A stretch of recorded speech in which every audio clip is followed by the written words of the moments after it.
আসসালামু আলাইকুম প্রিয় ভাই ব্রাদার। আজকে বের হলাম সকালবেলায় একটু সোনারগাঁও নারায়ণগঞ্জ জেলা পুরোটা ঘুরবো। নারায়ণগঞ্জের আনাচে কানাচে সারাদিন আজকে থাকবো।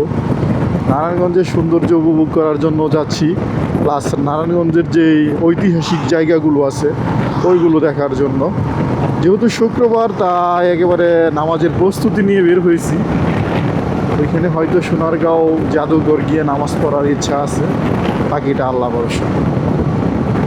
সকালের এই ওয়েদারে বের হয়ে এখন মোটামুটি ভালোই লাগতেছে, কারণ হালকা শীতল হাওয়া, এর মধ্যে দিয়ে আপনার সকালের রৌদ্র, সব কিছু মিলে আপনার মানে এক অসাধারণ অনুভূতি। সকালের এই পরিবেশে বের হলে একটা এক্সট্রা বোনাস হচ্ছে যে আপনার সকালের যে রৌদ্রটা আছে ওই রৌদ্র থেকে ভিটামিন ডি পাবেন, এবং শরীরও রাইড করলে খুব একটা আরাম ফিল হবে, কারণ এখন মোটামুটি ঠান্ডাটা চলে গেছে। খুব সকালে বের হয় না এই জন্য যাতে আপনার শরীরে